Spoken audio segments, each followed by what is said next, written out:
नहीं, फायर नहीं। कर नीचे।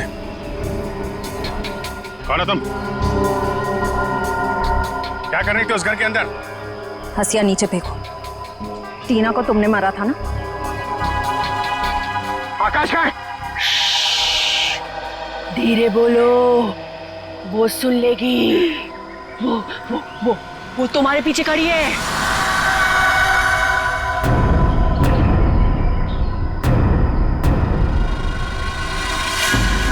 कौन है हमारे पीछे? कोई नहीं है, लगता दिमाग हिला हुआ इसका। क्या दिखा रही है? कौन है पीछे? वो तुम्हारे पीछे बिना सर वाली औरत अपना सर हाथ में लेके दिखा रही है।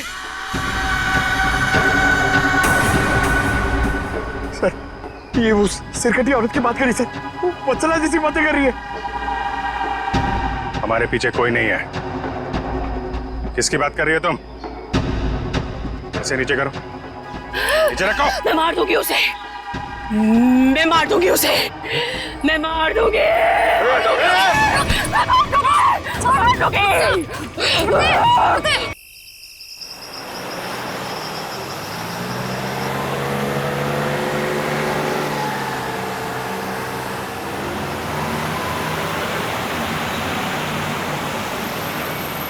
ये तो हमारी गाड़ी है।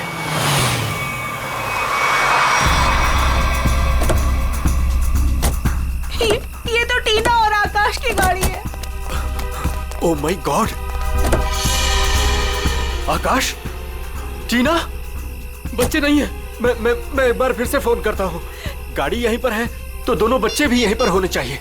कैसे डरावनी जगह है, कितना घना जंगल है ये। पता नहीं टीना और आकाश को यहाँ गाड़ी रोकने की क्या जरूरत थी।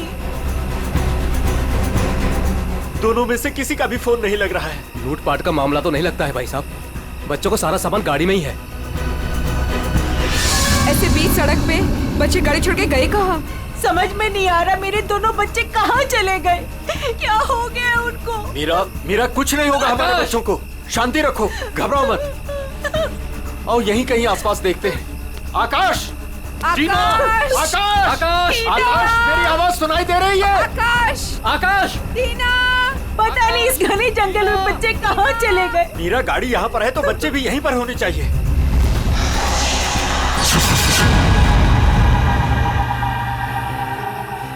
भाई साहब, कहीं कोई कुछ भी नहीं है वहाँ। यहाँ पर भी नजर नहीं आ रहा। सन्नाटा।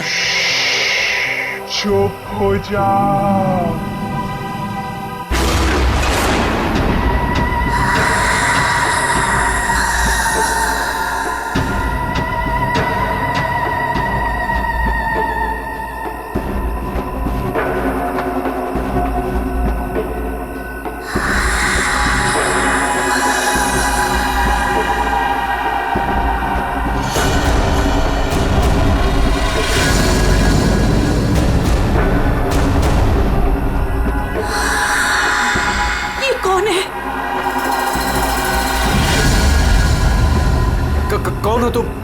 कौन हो तुम? जाओ जाओ यहां से।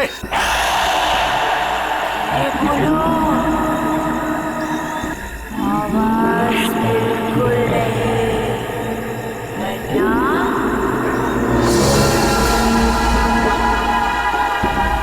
वो आ जाएगी।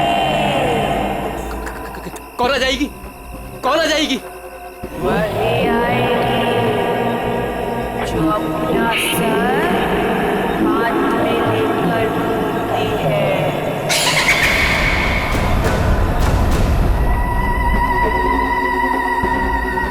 आ जाएगी। चलो कौन है? जल्दी, चलो गाड़ी में बैठो, जल्दी। आ जाएगी।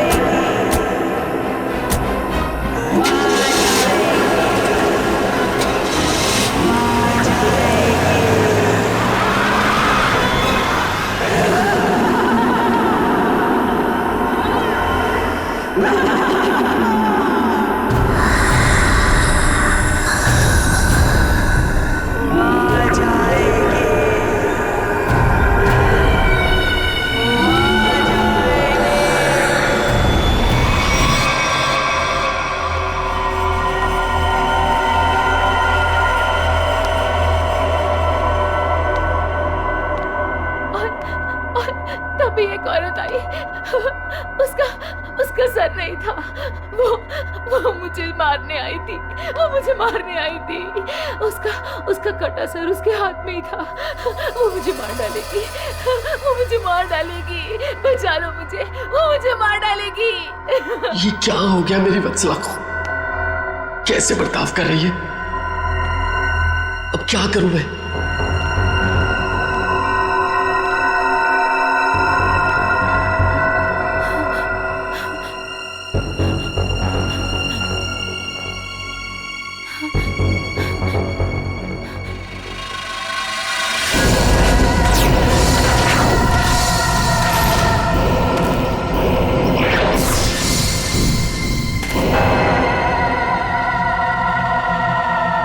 सर, उसके बाद क्या हुआ? उसके बाद वो कटे सर वाली औरत मेरी तरफ घूम गई। मैं डर की वजह से पीछे हट गई। वो मेरी तरफ बढ़ती रही। वो अपना कटा सर मेरे चेहरे की तरफ नहीं।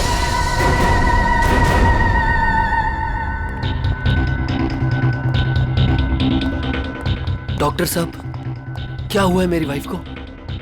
मिस्टर नमित, देखिए ना डॉक्टर साहब के साथ क्या किया वत्सला जी ने। 10 इंजेक्शन दे चुका हूँ शांत करने के लिए, लेकिन कोई असर ही नहीं हो रहा। लेकिन हुआ क्या है वत्सला को?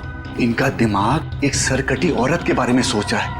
उसकी चाल टाल, उसका रवैया और पता नहीं क्या क्या इसके दिमाग में घुस गया है। Oh my God! डॉक्टर साहब, मेरी वाइफ ठीक तो हो जाएगी ना? कुछ कह नहीं सकते, लेकिन ये चेंजेस आपने इनमें कब महसूस की?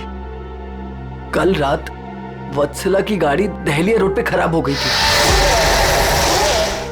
मैं इसे लेने वहां गया, तब से इसकी हालत ऐसी है। देखिए मिस्टर नमित, इनकी हालत बहुत नाजुक है। मेरी मानिए तो इन्हें फौरन हॉस्पिटल में एडमिट कर दीजिए।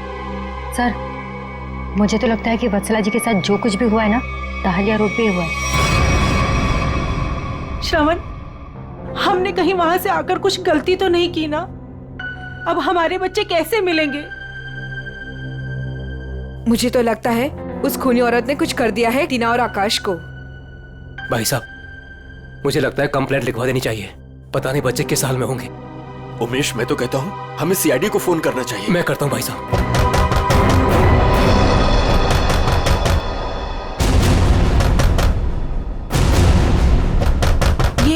इस तरह से दरवाजा कौन पीट रहा है? मैं देखता हूं।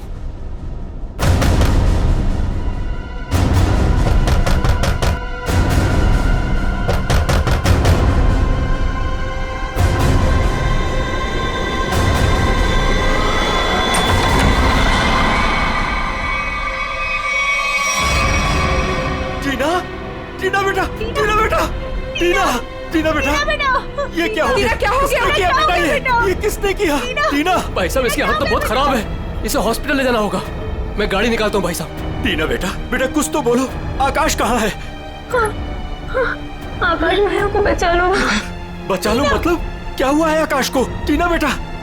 टीना, आंखें खोलो बेटा। आंखें खोलो बेटा। आंखें बंद मत कर बेटा। टीना, क्या हुआ तुम्हें? वो गाड़ी हमें रोक रही है वहाँ।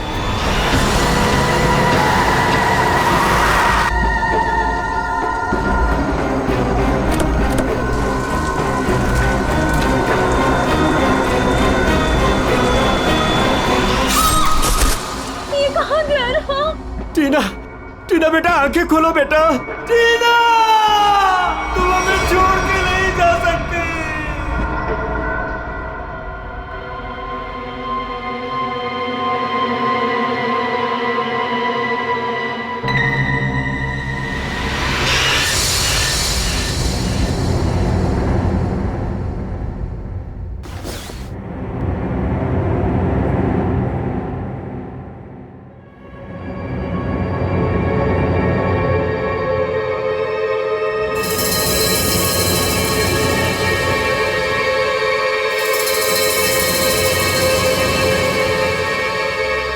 नहीं डॉक्टर साहब, मैं अपनी वाइफ को किसी भी हॉस्पिटल में एडमिट नहीं करने वाला।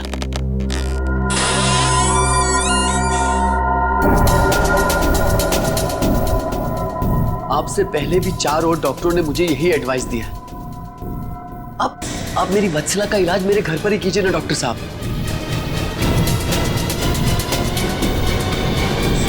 मैं अपनी वत्सला को अपने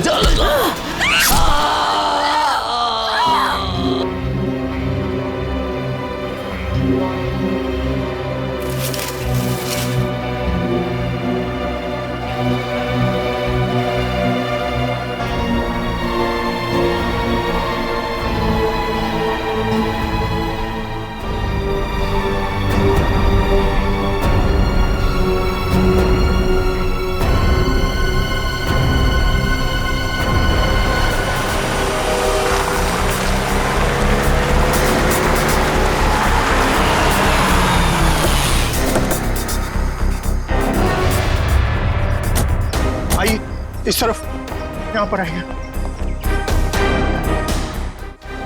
यही घर है ये।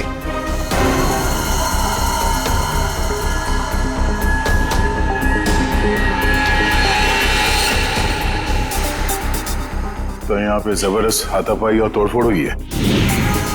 चारों तरफ खून, सामान बिखरा पड़ा है। मिस्टर अमन,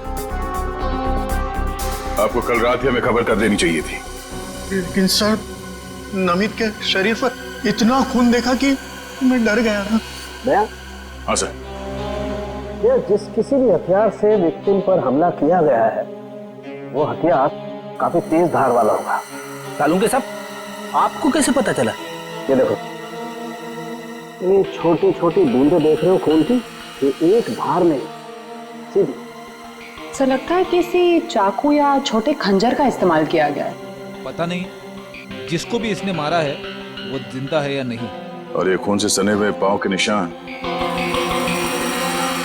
तो घर के अंदर की तरफ जा रहे हैं। तो यहाँ पर नमित के अलावा कोई और भी रहता है क्या? हाँ, उसकी वाइफ। ओह माय गॉड, उससे तो कुछ नहीं हो गया। भाभी जी, देखो तो।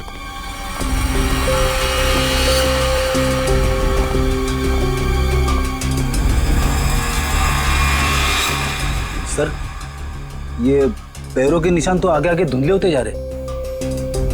एक काम करो, इस कमरे को चेक करो।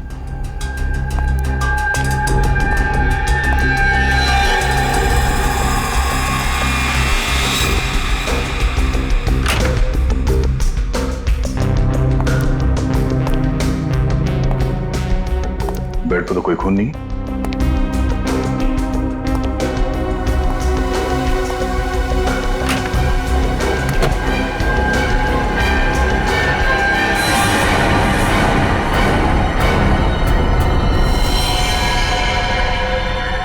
कौन हो तुम? बाहर आओ। बाहर आओ।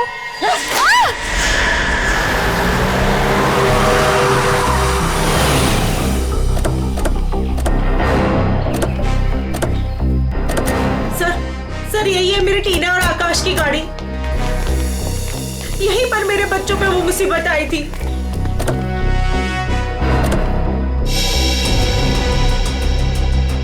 सर वो उस जगह पे खड़ी थी, वो भयानक दिखने वाली लड़की। हाँ सर उसी ने हमारी बेटी को मार डाला है और वही हमारे बेटे आकाश को लेकर गई है। सर गाड़ी के अंदर तो सब ठीक ठाक ही लग रहा है। और सर हाथापाई के भी कोई निशान नहीं। अच्छा, हाँ सड़क पे भी जैसा लग नहीं रहा है कि कुछ हुआ है। क्या टीना ने एग्जैक्टली क्या कहा था? सर वो बता रही थी कि आकाश को बचा लो। बचा लो मतलब क्या हुआ आकाश को? वो ठीक तो है ना बेटा? सर कहीं मेरे आकाश को कुछ हो तो नहीं गया?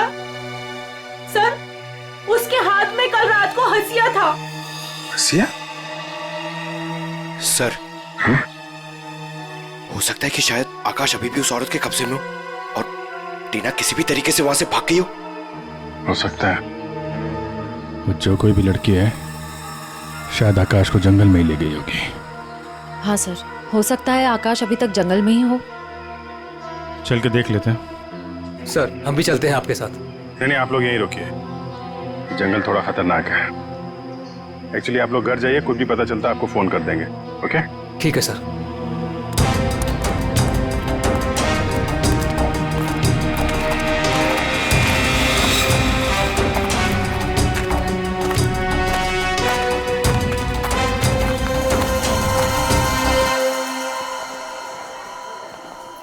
डॉक्टर साहब, वो आदमी कहाँ है जो खून से लथपथ आपके हॉस्पिटल में आया था? सर वो आदमी अंदर है।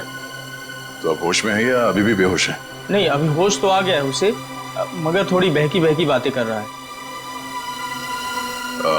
क्या हम उनसे मिल सकते हैं? जी बिल्कुल, आइए।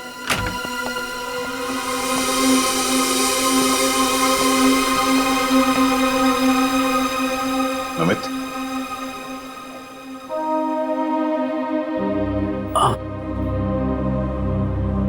कौन? हम लोग सीआईडी से हैं। क्या तुम बता सकते हो कि ये तुम्हारे साथ कैसे हुआ? मार डाला मुझे। मेरी वत्सला ने मुझे मार डाला। पूछिए अमन से। मुझे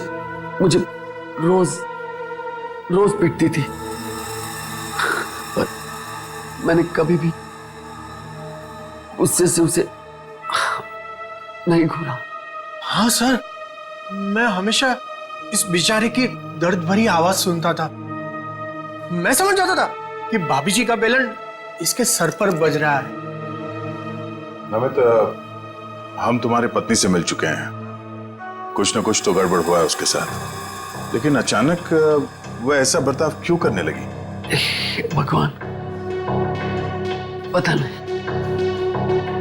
नहीं जब से दहलिया रोड से आई है,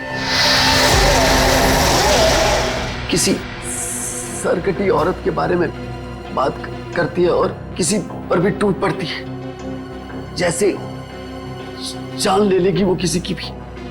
फिर दहलिया रोड, मतलब जो भी गड़बड़ है वो इस दहलिया रोड पे ही है।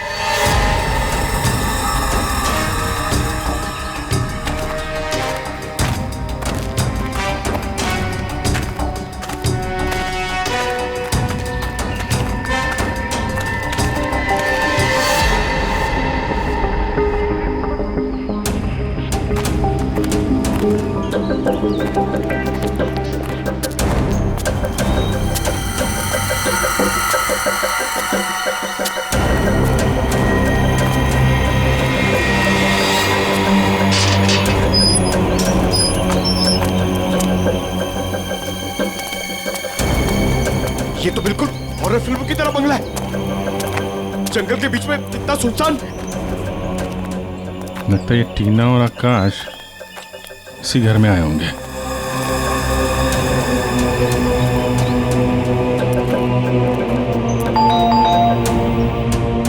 ज्यादा फिल्में मत देखा करो।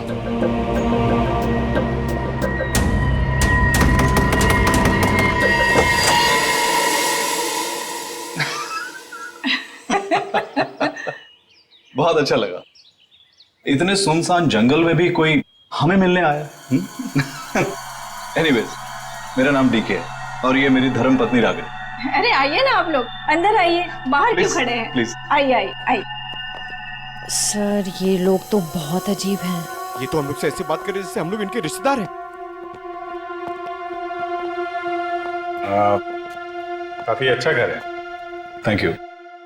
आसपास दूसरा कोई घर नहीं दिख रहा है, तो इतने सुनसान जंगल में आपने घर बनाया?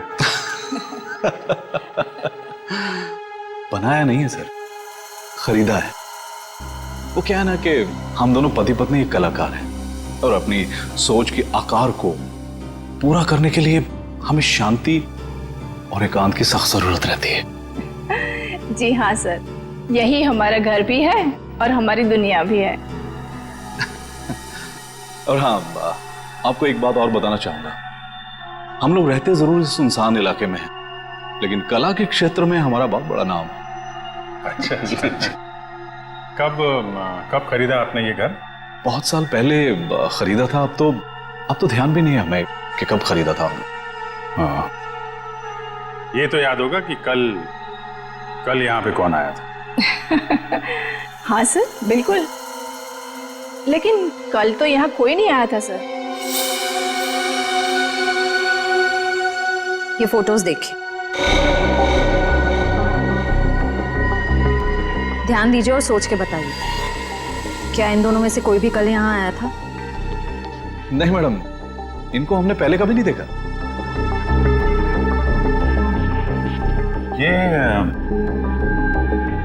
ये कौन है? ये हमारी बेटी अंशिता। 14 जुलाई 2013 को प्लेग की वजह से इसकी मृत्यु हो गई थी। बहुत याद आती है हमें हमारी बेटी की। हम लोग आपसे कितने सारे सवाल पूछे जा रहे हैं, आप नहीं पूछेंगे कि हम लोग कौन हैं और क्यों इतने सारे सवाल कर रहे हैं आपसे? कौन है आप लोग, आप बता दीजिए। हम लोग कौन है घर के अंदर? नहीं, कोई नहीं है। नहीं, कोई है।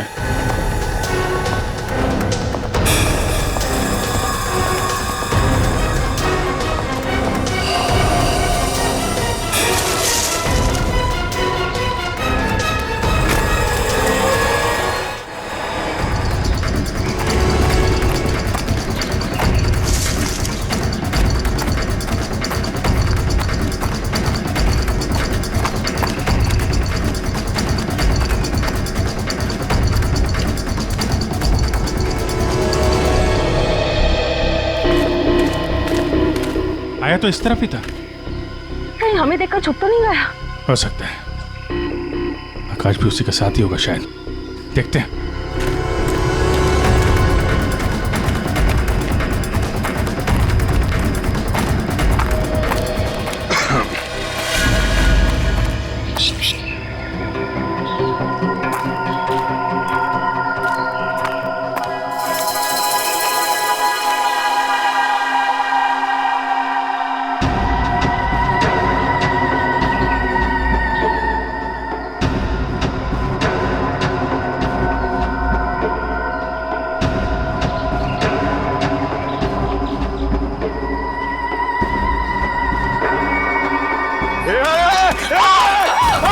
नहीं, फायर नहीं। कर नीचे। कौन हो तुम? क्या कर रही थी उस घर के अंदर? हसिया नीचे फेंको। टीना को तुमने मारा था ना? आकाश का है? धीरे बोलो, वो सुन लेगी। वो तुम्हारे पीछे खड़ी है।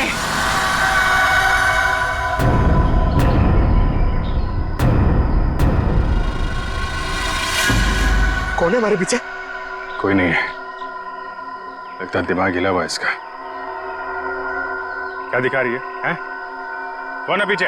वो तुम्हारे पीछे बिना सर वाली औरत अपना सर हाथ में लेके दिखा रही है। सर, ये उस सिरकटी औरत की बात कर रही सर, वो वत्सला जैसी बातें कर रही है। हमारे पीछे कोई नहीं है। किसकी बात कर रही हो तुम?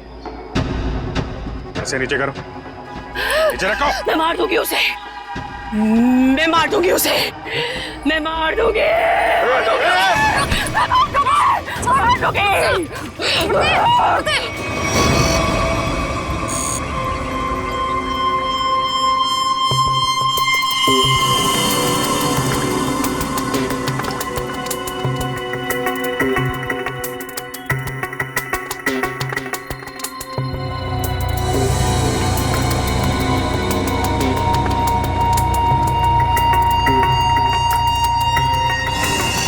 डॉक्टर मलिका, आप भी वही सोच रहे हैं जो मैं सोच रहा हूँ? यस सर, पर ये है क्या? थोड़ा बहुत तो पता चला है, पूरा तो टेस्ट होने के बाद पता चलेगा।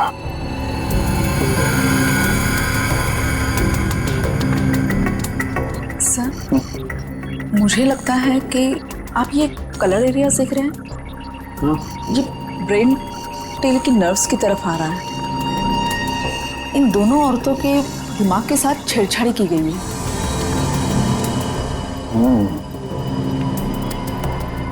सर, इनकी याददाश्त से छेड़छाड़ की गई है।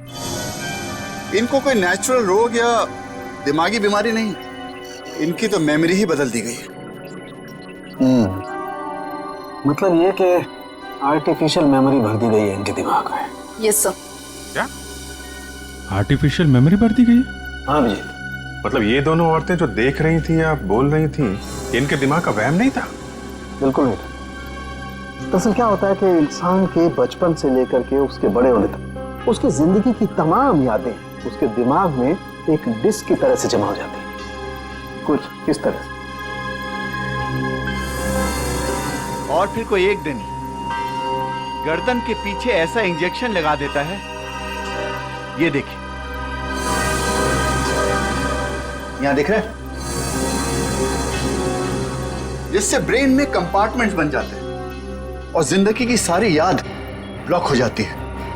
इंसान एक सेमी कॉन्शियस स्टेट में चला जाता है, आधी बेहोशी की हालत में। के बाद फिर क्या होता है? इसमें इंसान के दिमाग को सुन कर देने वाला ड्रग दिया जाता है। इंसान अगला पिछला सब भूल जाता है। आप सुन सकते हो, समझ सकते हो, लेकिन आप रिएक्ट नहीं कर सकते। और फिर इस हालत में उसको एक कटी सिर वाली औरत दिखाई जाती है और उसके कानों में बार बार ये बातें सुनाई जाती है कि ये लोग आपको मारने वाले हैं और ये सारे इंसान आपके दुश्मन हैं और आपको उनको मार देना है। और ड्रग के असर की वजह से दिमाग कुछ इस तरीके का दिखाई देने लगता है।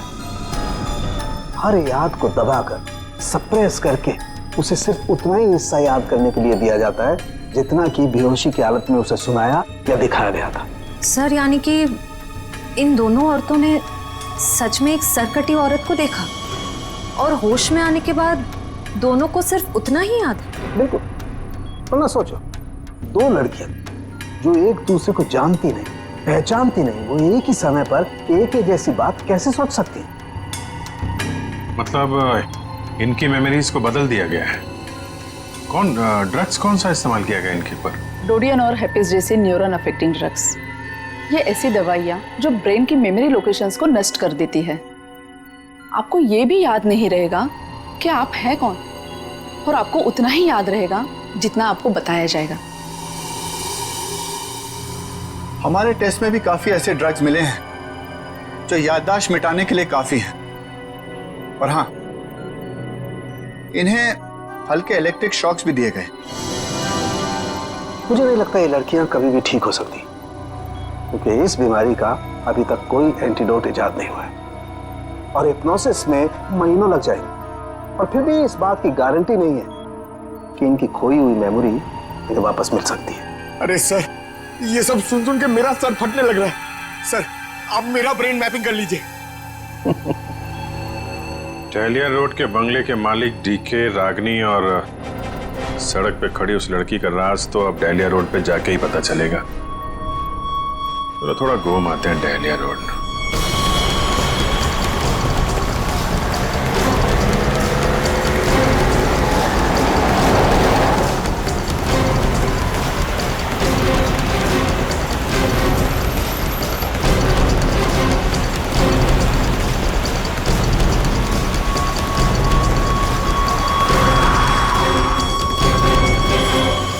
ये हमारी बेटी अंशिता, 14 जुलाई 2013 को प्लेग की वजह से इसकी मृत्यु हो गई थी।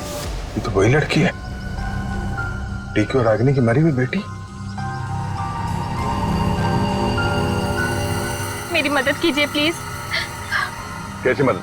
मेरा मतलब क्या मदद चाहिए आपको? मेरे मम्मी पापा अचानक से बेहोश हो गए। मैंने बहुत कोशिश की उन्हें उठाने की, पर वो नहीं उठे। कहाँ है कहाँ आपके मम्मी पापा? घर पे आके देखिए ना प्लीज, पास में है। चलिए आइए आइए, कहाँ पर है? चलिए। अच्छा, इन नाम से कोई भी रजिस्ट्रेशन नहीं? ओके ठीक है, थैंक यू सर।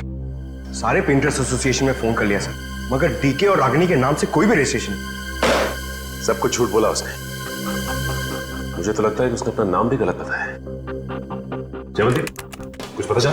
नहीं सर, अभी तक कुछ भी नहीं पता चला। मगर सर, कितने कॉन्फिडेंस से झूठ बोल रहे थे दोनों।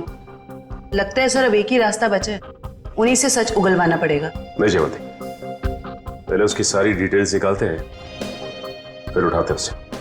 लेकिन सर पता कैसे चलेगा? एक काम करो, दिल्ली हाउस में जो उनकी तस्वीरें खींची गई थी उन्हें क्रिमिनल डाटाबेस से और मिसिंग केस फाइल से मैच करवा के देखो, शायद असलियत सामने आ जाए। आइए। यहाँ इतनी रोशनी कम क्यों है? वो घर आबादी से दूर है ना, इसलिए वोल्टेज थोड़ा कम है। ये देखिए। ये दोनों एक साथ कैसे बेहोश हो गए? कहीं इस लड़की ने तो कुछ नहीं कर दिया?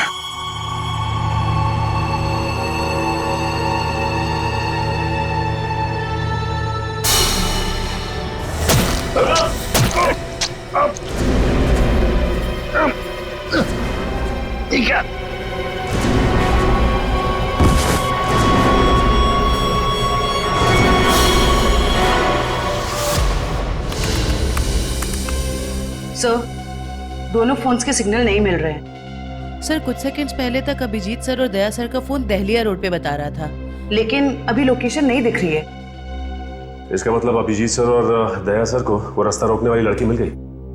फिर तो डीके और रागिनी की सच्चाई का भी पता चल जाएगा। सर सर ये है मिसेस साक्षी, उस नकली डीके और इलेश की माँ। नमस्ते। कहाँ है मेरा बेटा? कहाँ है इलेश? ये ऑफिसर कह रहे हैं उसका नाम डीके है और उसकी एक पत्नी है जिसका नाम है रागिनी। ये कैसे हो सकता है? ये सब झूठ है। जी नहीं, ये सच है। एक छानबीन के दौरान आपके बेटे और उस औरत से मुलाकात हुई हमारी, जो अब डीके और रागिनी बने बैठे, और उसी छानबीन में मिसिंग कंप्लेन से उनकी सच्चाई भी पता चली। मैम, आप हमें बता सकती हैं कि आपके बेटे इलेश ने अपना नाम बदल के डीके क्यों रख लिया? मेरा बेटा अपना नाम क्यों बदलेगा? मुझे इस बारे में कुछ नहीं पता। देखिए माताजी, वो रागिनी और नीता के साथ में कहीं छुपा हुआ बैठा है। अब ये औरत को जानती है? ये लड़की कौन है और कैसे मेरे बेटे की जिंदगी में आई, मुझे कुछ नहीं पता। देखिए मैडम, उस औरत के माँ बाप तो मर चुके हैं। बस आप ये बता सकती हैं कि जुलाई 2013 से पहले ऐसा क्या हुआ था जो आपका बेटा घर छोड़कर चला गया? नहीं, मेरा बेटा घर छोड़कर नहीं भागा था। हाँ, इलेश दिमागी तौर पर बीमार रहता था, तो एक बड़े साइकोथेरेपिस्ट के पास उसका इलाज चालू था और उसी थेरेपी की सिटिंग के लिए वो डॉक्टर के क्लिनिक गया था और फिर वो वापस ही नहीं आया। अच्छा मैम, ये बताइए कि नाम क्या है इस थेरेपी क्लिनिक के डॉक्टर का?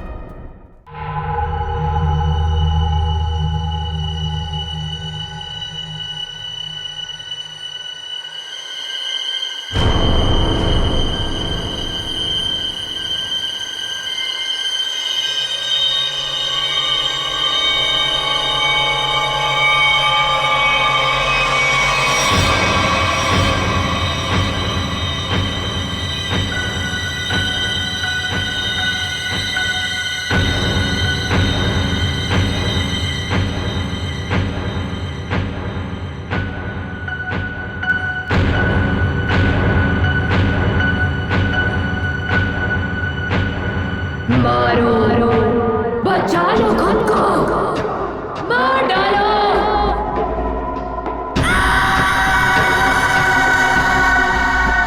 मारो, मार डालो, सब दुश्मन है तुम्हारे। मारो, मार डालो, बचा लो खुद को। मारो,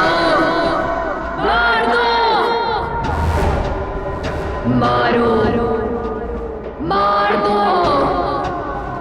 सब दुश्मन है तुम्हारे। उठा लो हथियार, उठा लो हथियार, मार दो। समझ में नहीं आ रहा कि इन सबके पीछे एक डॉक्टर हो सकता है। देखते कहाँ का तार कहाँ जाके जुड़ा है सर, बहुत लंबा जाल फैलाता है सर। आज सारे तार कट जाएंगे इसके।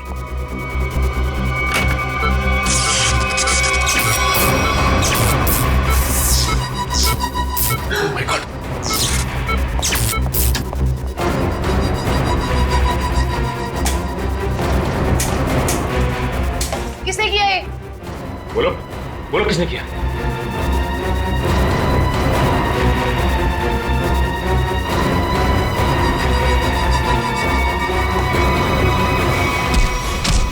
बता कौन है इन सबके पीछे? तुम उस बिना सर वाली औरत के साथ मिले हो ना? मैं नहीं, तुम उस सरकटी औरत के साथ मिले हुए हो। मैं जानता हूं, मैं छोड़ूंगा नहीं तुमको। तुम और उस औरत दोनों को खत्म कर दूंगा मैं। तुम मुझे मारना चाहता है ना? छोड़ूंगा नहीं तुम्हें।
सर डालिया रोड यही है। हो सकता है अभिजीत सर और दया सर यहीं कहीं होंगे। हो सकता है वो डीके और रागनी क्या हो। हम लोग जाके देखते हैं, तुम लोग यही रखो। एक डॉक्टर जाना नहीं चाहिए। हाँ ठीक है, चलो आ जाओ।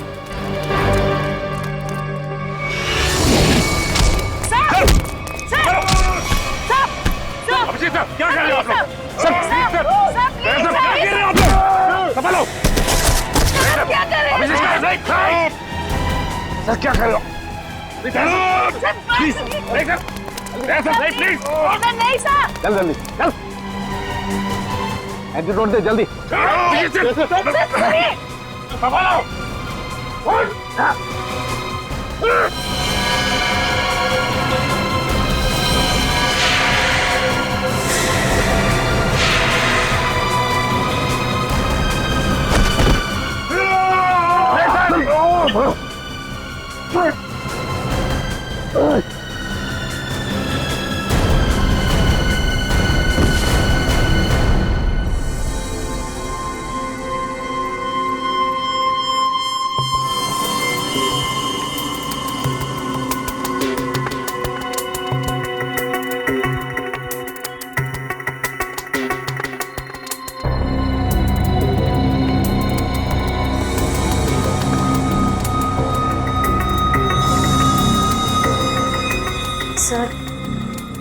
सर सब ठीक तो है ना?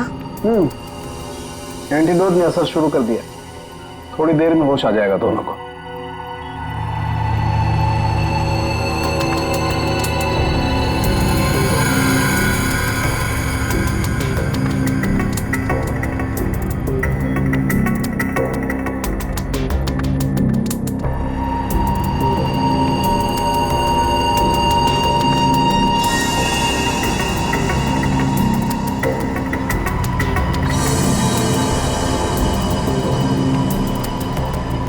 शुक्र मनाओ डॉक्टर सलीम के, अगर ये दोनों ठीक हुए हैं तो सिर्फ मेरी वजह से। अगर अपने दिमाग का सही इस्तेमाल किया होता ना तो एक मुजरिम की तरह इस हालत में नहीं खड़े होते, समझे? विकास अंकल, आपकी वजह से मैं भी एक मुजरिम बन के रह गई। अभी तो सिर्फ तुम दोनों का गुनाह सामने आया है। जिस दिन तुम दोनों को सजा मिलेगी ना, उस दिन समझ में आएगा कि गलत राह पे चलने का अंजाम क्या होता है।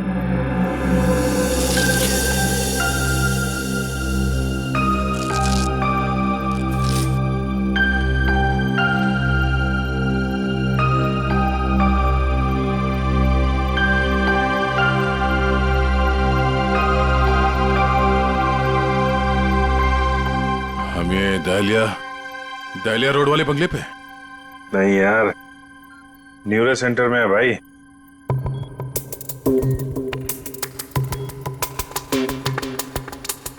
और मुजरिम हमारे सामने खड़ा है।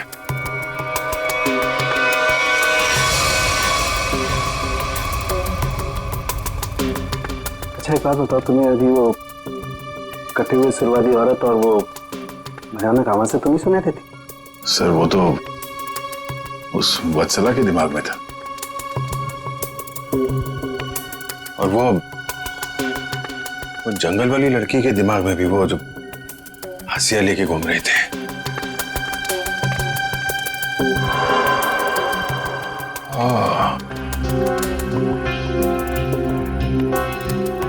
अब समझ में आया, संचिता के माँ बाप ने भी हम लोगों को वो ड्रग्स वाला इंजेक्शन लगा दिया था, और हमारे दिमाग में भी ये सारी बातें भरती गई थी। बताओ डॉक्टर विकास, क्यों किया तुमने ये सब? जल्दी बता, वरना हमें तुम्हारा इलाज करना पड़ेगा। क्या बताऊं? डॉक्टर सालुंके ने सब कुछ समझा तो दिया था। मैं दुनिया में तहलका मचाने वाला ब्रेन मैपिंग एक्सपेरिमेंट करना चाहता था। बेहोशी में मैं लोगों को यहां लाता था और उनके ब्रेन से उनकी सोच को निकालकर अपनी सोच भर देता था। जरा सोचो, कितनी ताकत थी मेरे हाथ में।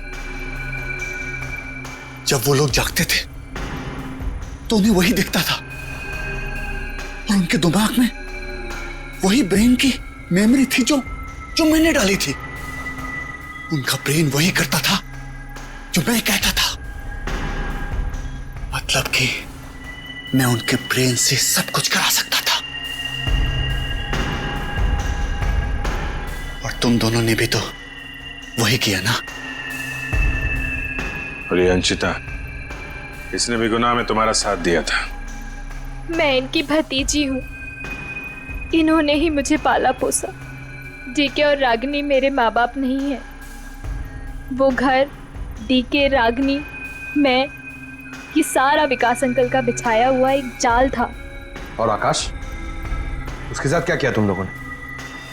उसकी ड्रग की डोज ज्यादा हो गई थी, उसे ब्रेन हैमरेज हो गया था।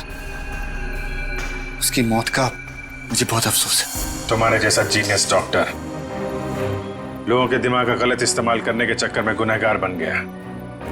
तुम्हारी खोज इंसानियत के खिलाफ है। कानून तुम्हें इसकी जरूर सजा देगा। शायद फांसी होगी तुम्हें।